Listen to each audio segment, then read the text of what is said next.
Vamos a esperar que me den la confirmación y luego les voy a compartir la pantalla. ¿Ok? Perfecto. Entonces, nos habíamos quedado el día de ayer. Lo último que habíamos visto es simplemente la definición de qué es torque y la dirección del torque. Cuando nosotros definíamos un torque como un torque positivo y como un torque negativo. Entonces, les expliqué que el ángulo tiene que medirse desde el vector R hasta el vector F o la fuerza que se está aplicando, pero para que nosotros podamos definir bien el ángulo, hay que dibujar los vectores, ¿ok? Tendríamos que dibujar los vectores, los dos partiendo del mismo punto, para poder saber si el ángulo es positivo o negativo. Entonces, como eso es algo que usualmente no vamos a hacer o no vamos a tomar en cuenta, les dije yo, bueno, si el ejercicio es específicamente de calcular un torque, ustedes simplemente pueden ver, ok, este torque generaría un giro antihorario o a favor del reloj. Y ahí ustedes deciden si es positivo o negativo. Perfecto. Luego les dije eso para ejercicios que nos pidan específicamente torque. Pero cuando nosotros vayamos a la segunda ley de Newton, yo les voy a dar el mismo consejo que les di anteriormente, ¿verdad? Entonces, bueno, yo tengo aquí la segunda ley de Newton y cuando nosotros tenemos un cuerpo que está rotando, al final, si yo voy a estudiar un punto específico, ¿verdad? De ese cuerpo que está rotando, yo puedo describir un movimiento circular. Y ese movimiento circular yo lo puedo describir como la sumatoria de fuerzas radiales igual a masa por aceleración radial o como la sumatoria de fuerzas, y como la sumatoria de fuerzas tangenciales igual a masa por aceleración tangencial. Entonces, en general, muchachos, nosotros ayer vimos que únicamente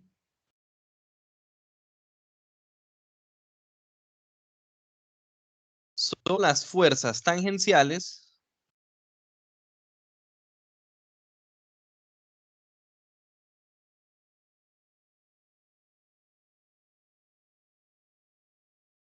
contribuyen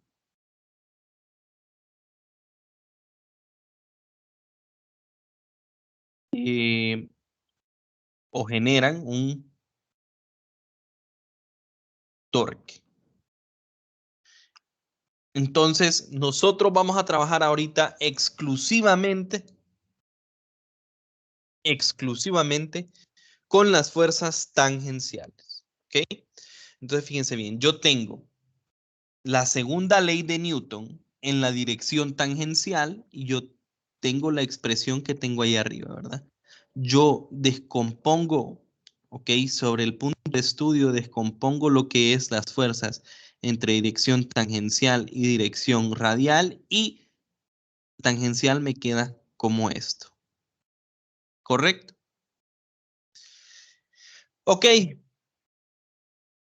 ¿A qué vamos a llegar con esto? Podrán pensar ustedes. Pues bueno, vamos a ver más adelante. Pero lo primero que voy a hacer es multiplicar a ambos lados de la ecuación por una cantidad específica. ¿Ok? Entonces, imaginémonos aquí, voy a hacer un dibujo, ¿verdad?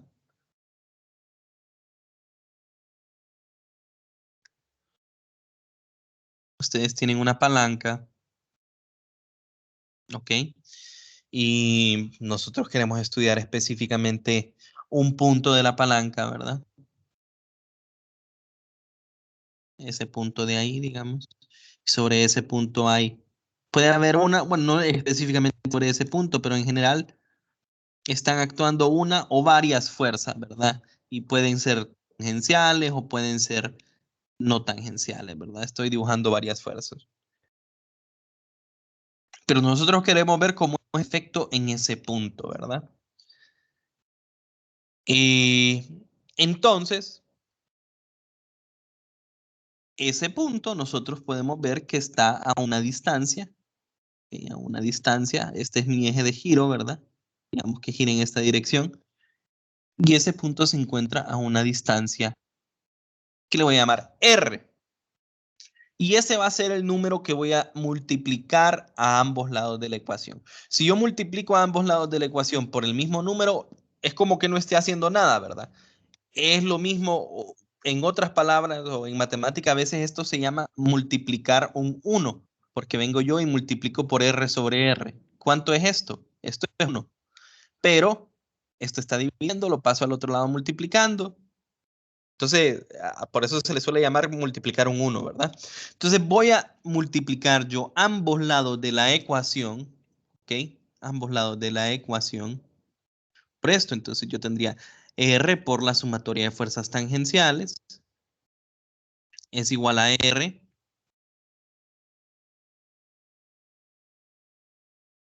por masa por aceleración tangencial. Entonces, fíjense bien, R es una cantidad con respecto a fuerzas tangenciales para este punto es constante. ¿Por qué? O sea, no importa si la palanca ya se movió a otra posición, esa distancia R va a seguir siendo la misma, ¿correcto? Entonces esa R puede entrar a la sumatoria, ¿verdad? Y yo puedo tener aquí la sumatoria de R multiplicando las fuerzas tangenciales. Y al otro lado yo voy a tener MR, aceleración tangencial. Esto de aquí, muchachos, es R por las fuerzas tangenciales. ¿Se fijan? Y al final, si ustedes recuerdan de allí, esa era una de las formas de expresar torques. Entonces, esto de aquí, R multiplicado por todas las fuerzas tangenciales, ¿ok? Es lo mismo que decir sumatoria, ¿ok? Sumatoria de torques. Y al otro lado yo tengo M, ¿ok? M multiplicado por R multiplicado por aceleración tangencial. Pasándolo a términos angulares, yo sé que la aceleración tangencial se puede escribir como R alfa. Entonces esto me puede quedar como M R cuadrado alfa. Y nosotros sabemos, muchachos, que esto sería en este caso el momento de inercia de este punto de acá, ¿verdad? Pero si hubiese más cuerpos, entonces, o más puntos de análisis, yo incluyo eso en ese momento de inercia. Y aquí hemos llegado nosotros a nuestra segunda ley de Newton en forma rotacional. Fíjense bien, la segunda ley de Newton en forma rotacional para nosotros va a ser que la sumatoria, ¿ok? La sumatoria de todos los torques. Y este usualmente le llamamos en dirección Z. Entonces la sumatoria de I igual a 1 hasta N de todos los torques que están actuando sobre un cuerpo rígido es igual al momento de inercia, ¿ok? Por alfa. Y esta es la segunda ley de Newton, pero para cuerpos rígidos que están girando, ¿verdad? Que están rotando. Y fíjense bien cómo nosotros, recuerdan que habíamos hecho la paralela cuando encontramos K de rotación. Y dijimos, ok, K de rotación es un medio de I omega cuadrado. Omega es el equivalente de velocidad. I es el equivalente de masa, ¿ok? Bueno, nosotros hemos encontrado una expresión que es básicamente lo mismo. Fíjense bien cómo es un análogo. Antes, ¿qué teníamos nosotros en la segunda ley de Newton? Sumatoria de fuerza, pero ahora ya no es fuerza neta, ahora es torque neto, porque el encargado o la cosa que nosotros medimos para saber si se genera una rotación o no, no es la fuerza, es el torque. Entonces, el torque neto es igual a ¿quién? Es igual a masa por aceleración, entre comillas, ¿verdad? ¿Cuál es el equivalente de masa en rotación? El momento de inercia. ¿Por qué? Va a depender, nosotros ya hemos visto con múltiples ejemplos que va a ser más fácil o más difícil rotar dependiendo de dónde o de la forma del objeto, ¿verdad? O dónde está, qué tan alejado está del eje de rotación. Entonces, aquí aparece para nosotros nuestro análogo, momento de inercia. Y el análogo de aceleración es aceleración angular, ¿verdad? Entonces, fíjense, es la misma expresión. O sea, sumatoria de F igual a MA, pero en términos angulares, ¿verdad? Sumatoria, en vez de F, torques, es igual a, en vez de M, momento de inercia, y en vez de A, alfa. Este, muchachos, no va a ser la única herramienta cuando nosotros tengamos un ejercicio, ¿ok? Cuando nosotros tengamos un ejercicio y nosotros ocupemos resolverlo por medio de torques o en general por medio de la segunda ley de Newton, no necesariamente va a ser la única fórmula que vamos a usar, porque esto me describe la rotación, pero siempre hay que tener presentes de que puedo aplicar yo la sumatoria de fuerzas, digamos, radiales igual a masa por aceleración radial y la sumatoria de fuerzas tangenciales igual a masa por aceleración tangencial.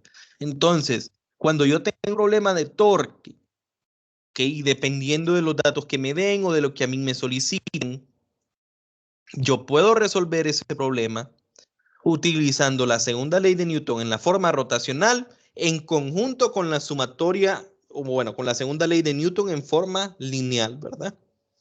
Entonces yo puedo hacer cualquiera de los dos y con eso resolver un ejercicio.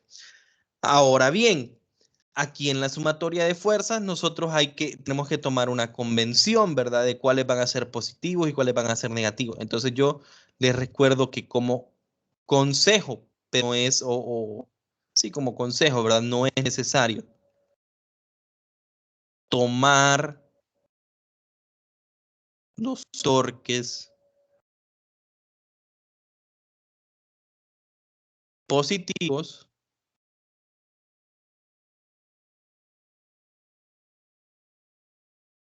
como los que eh, van en dirección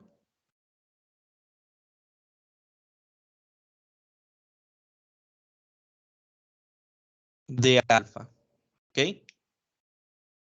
¿Para qué hacemos esto? Recuerdan, cuando nosotros teníamos sumatoria de fuerzas, lo voy a poner acá, yo les decía, pongan la dirección positiva en la misma dirección que va la aceleración. ¿Por qué? Porque nosotros nos acostumbramos a escribir MA acá. Entonces así, cuando nosotros ponemos F1 más F2 menos F3, ya está tomado en cuenta este negativo, ya se toma en cuenta la dirección de la aceleración. Si nosotros no hacemos eso, ¿verdad? Puede haber un caso en el que yo use la convención regular, pero en realidad el problema está acelerando en dirección contraria. Entonces, cuando yo meto el dato de aceleración, me olvido meterlo como negativo y pues me salen algunas cosas tal vez al revés en la solución. Entonces, ese es un consejo, ¿verdad? No ocupan seguirlo, no es necesario que lo hagan, no significa que si lo hacen con la convención está malo, pero así nosotros evitamos tener que estar escribiendo menos a o simplemente pensar cómo es la aceleración positiva o negativa, ya que nosotros ya definimos que la dirección positiva es la dirección en la cual está acelerando el sistema. ¿Ok?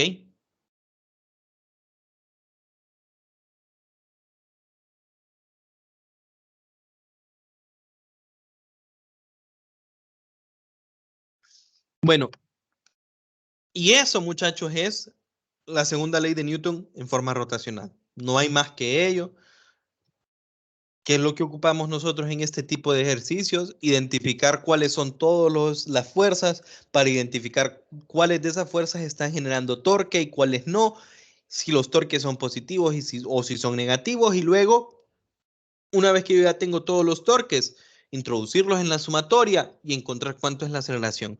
¿Cuánto va a ser ese momento de inercia? Va a depender del sistema que tengamos. Si es un sistema de masas puntuales, mr cuadrado. Si es una esfera sólida, va a tener un valor. Si es un cilindro sólido, va a tener un valor. Si es un cilindro hueco, va a tener otro valor. Entonces, eso va a depender de la geometría del sistema. ¿Ok?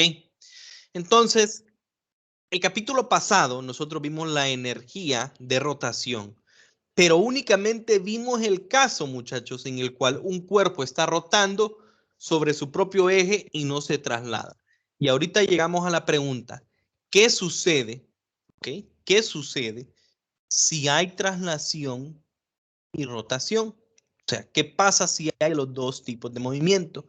Entonces, cuando tenemos ese tipo de movimiento, ustedes pueden pensar fácilmente en una rueda, ¿verdad? Si yo tengo una rueda, ok, la rueda de un auto, la rueda va a girar con respecto a este punto, ¿verdad? ¿Ok? Va a girar con respecto a este punto. Pero al mismo tiempo, la rueda no únicamente hace ese movimiento, ¿correcto? Porque la rueda también se va trasladando. Al mismo tiempo que va girando, se va trasladando. Entonces yo puedo describir dos movimientos. La rotación alrededor de su propio eje y la traslación hacia enfrente que hace. ¿Ok? Entonces, cuando nosotros tenemos este tipo de movimiento, que es como el que se muestra en la figura, hay que considerar que el movimiento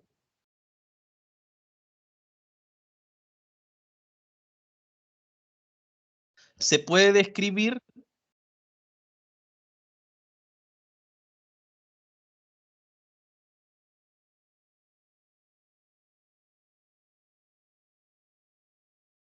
como la combinación, entre comillas, combinación, porque pasan al mismo tiempo, ¿verdad? De dos movimientos.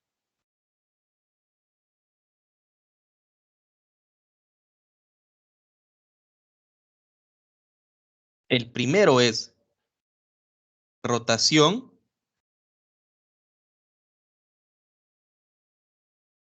alrededor del centro de masa, ¿ok? La rotación alrededor del centro de masa, que es el punto contra el cual el cuerpo va a girar, y la traslación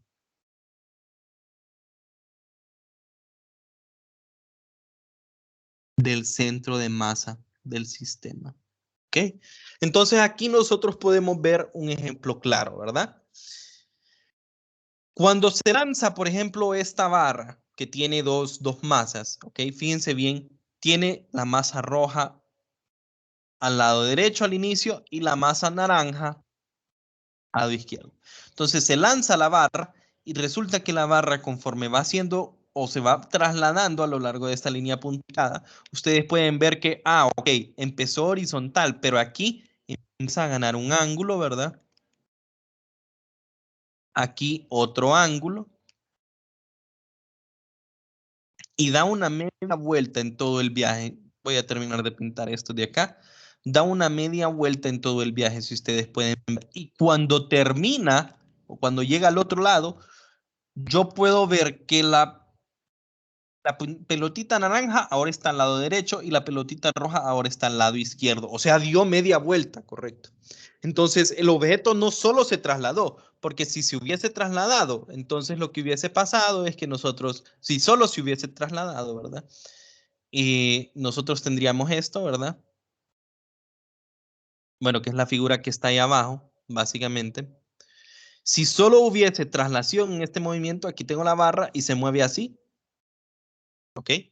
Y llegó allá de la misma forma. Pero no solo eso sucede, también hay una rotación. Entonces, si nosotros dividimos los dos movimientos, yo puedo describir el movimiento de ese bastón como, ok, el bastón rotó con respecto a su centro de masa, pero también su centro de masa, si yo dibujo cuál es su centro de masa y yo digo este es el centro de masa, su centro de masa se va trasladando, ¿verdad?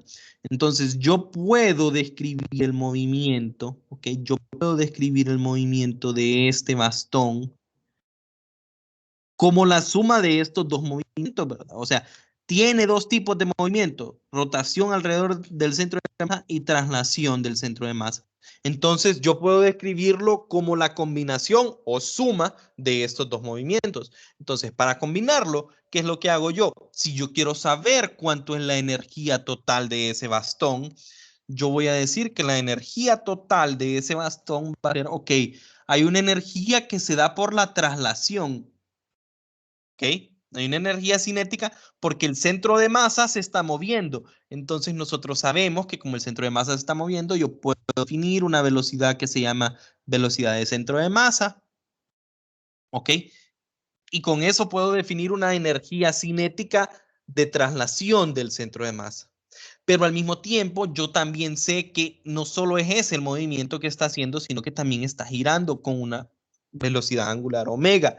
Entonces, así como vimos, también existe energía cinética de rotación. Y fíjense bien que esta y esta no son lo mismo, se tienen que sumar, porque si yo no vengo, si yo pensara que solo una de las dos energías incluyo, si yo quito esto, estoy diciéndole que el cuerpo no rotó, que hizo solo este movimiento, ¿se fijan? Esto de acá solo incluiría el movimiento del centro de masa, no la rotación. Entonces es necesario incluirlas las dos, ¿ok? Es necesario incluirlas las dos. Y bueno, esto nosotros ya lo hemos visto, ¿verdad? ¿Ok? ¿Qué será esto? Bueno, K va a ser igual a 1/2 de la masa del cuerpo por la velocidad al cuadrado. ¿Pero la velocidad de quién? Velocidad de centro de masas. Más 1/2 de quién ya no es la masa, sino que I, el momento de inercia, por omega al cuadrado. Y esta va a ser, en general, o estas dos expresiones me pueden servir a mí para describir la energía cinética total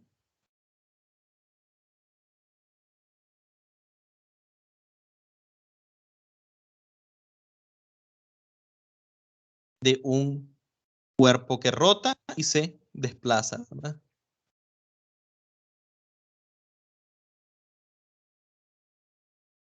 Y se traslada.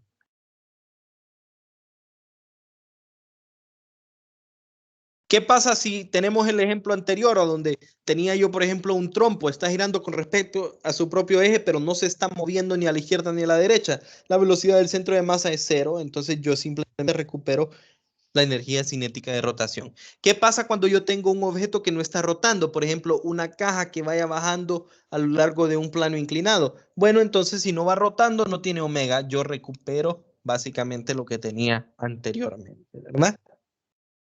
¿Ok? Eh,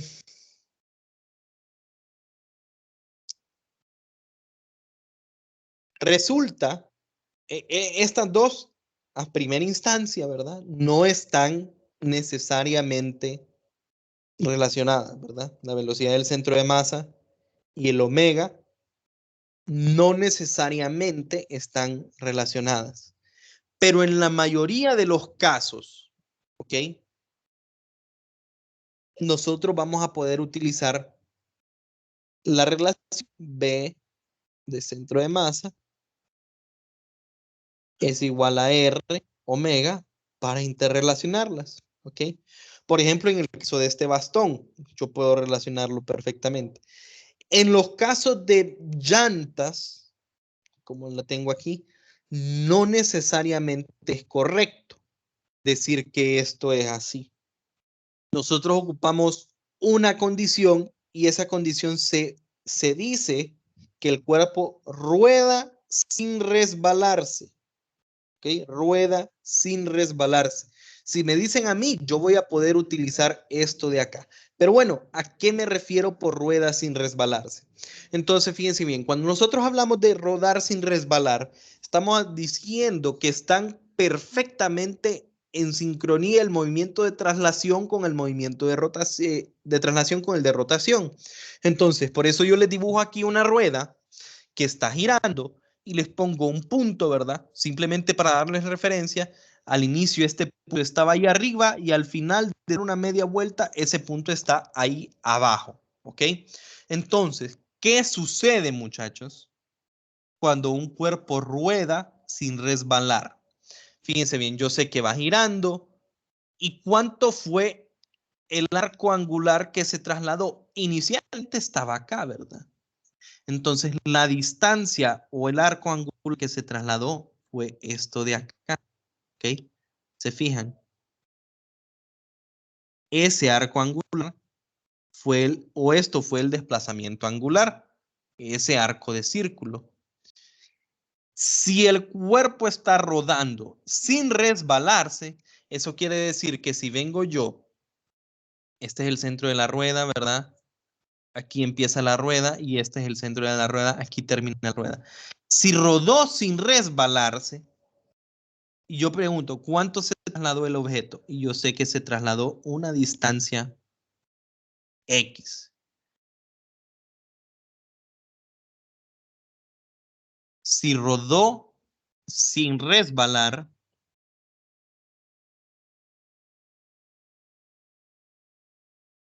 yo sé que la distancia X es una distancia en que se mide en metros. S es el perímetro de ese pedazo de círculo, también se mide en metros. Entonces, si rodó sin resbalar, la cantidad de desplazamiento lineal del centro de masa tiene que ser igual a la cantidad de básicamente lo que cubrió angularmente la llanta. ¿Qué sucede, por ejemplo? Imagínense ustedes que están en un camino que está bien lodoso. Entonces, obviamente ahí, en un camino lodoso, las ruedas pueden girar y girar y girar, pero estarse deslizando. Entonces, la rueda puede dar 10 vueltas, ¿verdad? Y ustedes no desplazarse casi nada en el lodo. No sé si me doy a entender. ¿Ok? A eso nos referimos rodar sin resbalar, ¿verdad? O sea que conforme se va moviendo la rueda, ¿ok? Conforme va girando la rueda, esa misma distancia que va rodando se va trasladando. En el caso del lodo, si empieza a resbalarse, ¿verdad? O sea, la rueda, imagínense que esta es la rueda y este es el lodo. La rueda puede dar muchas vueltas, ¿verdad? Y avanzar bien poquito, digamos, hasta acá, a pesar de haber dado, digamos, unas 3 vueltas, porque se está deslizando. Entonces, si eso, o sea, si se está resbalando la rueda, no puedo utilizar esta expresión. ¿Y por qué me importa esa expresión? Bueno, porque si yo derivo a ambos lados, fíjense bien, si yo derivo a ambos lados o simplemente si yo reescribo esta X es igual a S, S es cuánto, R teta, ¿ok? Entonces si yo derivo a ambos lados, esto me va a quedar B, pero B de quién? Centro de masa, que es la que me describe la traslación, y eso es igual a cuánto? A R por omega, ¿verdad? Si yo derivo a ambos lados. Y esto pasa si y solo si para llantas o ruedas o cualquier cilindro u objeto que esté trasladándose pegado al piso, ¿verdad? Si rodar, si nos dicen que rodó o rodó sin resbalar. Okay. Para objetos que se desplazan en el aire, como este bastón, no hay problema. Pero si nosotros estamos sobre una superficie, habría que asegurarse de que lo mismo que nos estamos desplazando es lo mismo que estamos cubriendo angularmente, ¿verdad? Pero los ejercicios, muchachos, para esta unidad siempre van a ser movimientos de rodamiento sin resbalar. No vamos a tener los casos en los cuales no hay una rotación, o sea, que hay una rotación que esté deslizándose, ¿verdad? Entonces aquí simplemente una pequeña observación. Esto es lo último que tenemos nosotros por el día de hoy, por lo menos en cuestión de teoría. Aquí dice, el movimiento de una rueda es la suma, es lo que hemos dicho, ¿verdad? Es la suma de los dos movimientos, ¿ok? Entonces recuerden, si yo digo que en la traslación la puedo describir como esto, como el movimiento del centro de masa, entonces básicamente lo que yo le estoy diciendo es que todo el cuerpo, ¿verdad? O sea, todo el cuerpo se traslada con la misma velocidad, ¿verdad? Todo el cuerpo se traslada con esa misma velocidad hacia enfrente. Si solo estoy tomando en cuenta la traslación, ¿ok? Todos los puntos se van moviendo hacia la derecha con la misma velocidad. Ahora bien, si yo estoy hablando solo de la rotación, yo sé que en este punto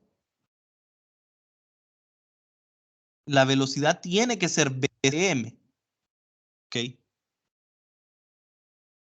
en este punto está al mismo radio, ¿verdad? Aquí tenemos una R y aquí tenemos la misma R. Entonces esta también es BCM, esta de aquí abajo también es BCM y esta de aquí a la izquierda, perdón, es BCM. Todas son BCM. ¿Cuál es la diferencia? Que una va hacia arriba, la otra va hacia abajo, la otra va hacia la izquierda, la otra va hacia la derecha. ¿Ok? Y eso simplemente no son estas mismas velocidades que yo tengo acá. Aquí estoy analizando la rotación, fíjense bien. O sea, olvídense de que las fuerzas, de que las velocidades están dibujadas. Primero, nosotros sabemos, ok, está rotando con respecto a ese punto. Y si yo les pregunto, ¿cuánto es la velocidad acá? Ustedes saben que tiene que ser tangente a la trayectoria. Y como estamos rodando sin resbalar, yo sé que es BCM. Y aquí tiene que ser la misma porque estamos al mismo radio y va a ser BCM, BCM, BCM. Pero en general, el movimiento de la llanta es la traslación más la rotación. Entonces, tengo que sumar las velocidades de traslación y velocidades de rotación. Entonces, fíjense bien, ¿qué pasa en el movimiento de rodar sin resbalar? En el centro, la velocidad total lineal es BCM. Arriba yo tengo BCM porque es el movimiento del centro de masa más BCM, que es debido a que el cuerpo está rotando. Entonces arriba, el punto de arriba tiene una velocidad lineal mayor. Aquí yo tengo dos componentes, una que va hacia la derecha y la otra que va hacia abajo.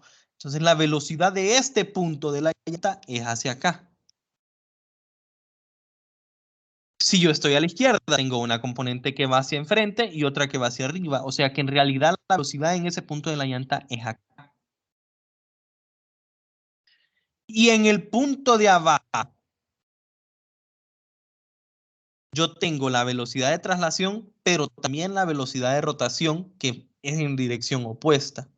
Entonces, cuando una rueda va girando sin resbalar, ese punto de contacto con el suelo, ¿okay? La llanta, este punto específico, tiene velocidad cero, ¿verdad? Entonces, sé que es algo complicado de ver, pero a lo que me refiero con velocidad cero es que en ese punto no hay, o sea, volvemos a lo mismo, no se está resbalando, no hay, ese punto no se está moviendo a ningún lado, ¿verdad? Digamos. Entonces no hay no se está resbalando, ¿verdad? No hay movimiento relativo a la superficie, ¿ok? Claro, después esto va a girar, ¿verdad? Porque en general tiene una velocidad angular y ahora ese punto se va a ver movido acá y va a agarrar una velocidad hacia allá. Es algo medio complicado de ver, pero es simplemente la consecuencia de que es la suma de dos movimientos, uno de rotación y uno de traslación. En general, nosotros no les vamos a preguntar en un ejercicio, ¿verdad? Por ejemplo, cuáles son las fuerzas que están actuando ahí, pero por cualquier cosa siempre tienen que recordar, o por alguna pregunta teórica, siempre tienen que recordar que si el cuerpo está rodando sin resbalar, ese punto de contacto tiene velocidad lineal cero. ¿Ok?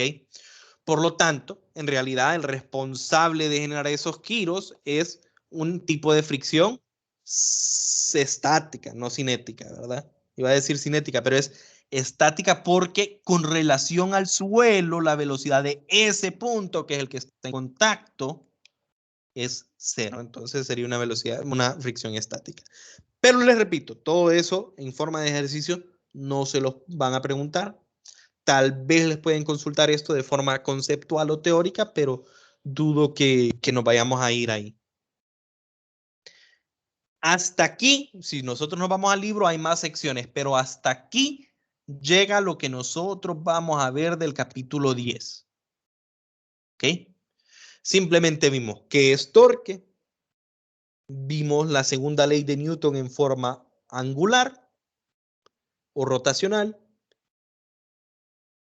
y vimos la energía de un cuerpo que rota y se traslada y qué es el movimiento de rotación sin, perdón, de rodamiento sin resbalar. ¿Hay alguna pregunta por los momentos, muchachos?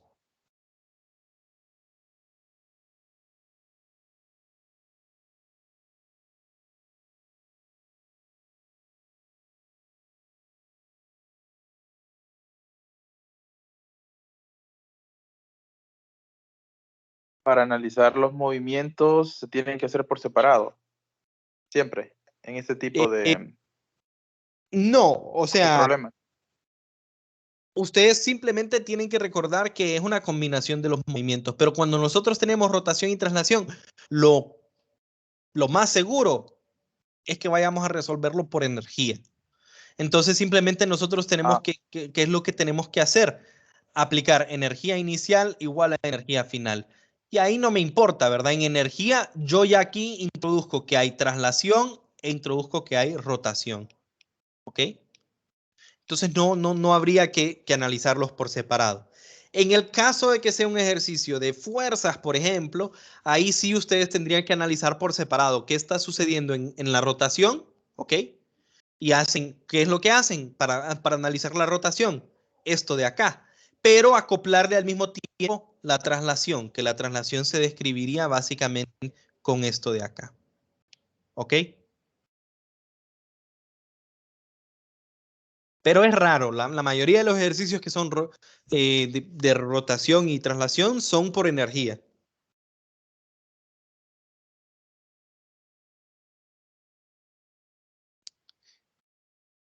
Bueno, muchachos, había abierto el calendario simplemente para ver, abierto el calendario simplemente para ver cuántos días nos quedan de este capítulo, ¿verdad? Entonces, fíjense bien, estamos acá y nos quedan 3 días, ¿verdad? Faltan todavía 19 minutos, pero simplemente haríamos un ejercicio, digamos, a la carrera y lo dejaríamos a medias, creo yo. O bueno, podríamos terminarlo, pero me parece que queda perfecto así, porque de esta forma nosotros mañana hacemos ejercicios simplemente de cálculo de torcas, o sea, tenemos una situación y calcular cuáles son los torques que hay sobre ese objeto. Luego hacemos un día de ejercicios únicamente de la segunda ley de Newton, ¿ok? Entonces resolvemos con la segunda ley de Newton en forma rotacional. Y luego tenemos el tercer día que vamos a hacer ejercicios de rotación y traslación, ¿verdad? De energía, ¿verdad? Entonces me parece que queda bien y podemos dejar la clase del día de hoy. Una de las únicas clases, ¿verdad? O bueno, la única, creo yo, que hemos salido temprano, ¿verdad?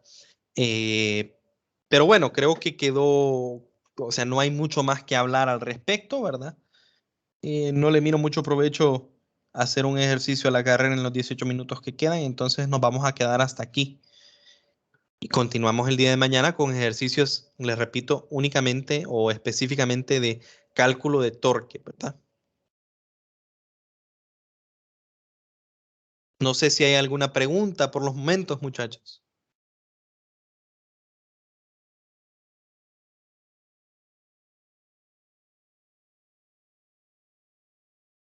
Si no hay ninguna consulta, entonces pues nos quedamos aquí, nos miramos mañana. Igual cualquier otra consulta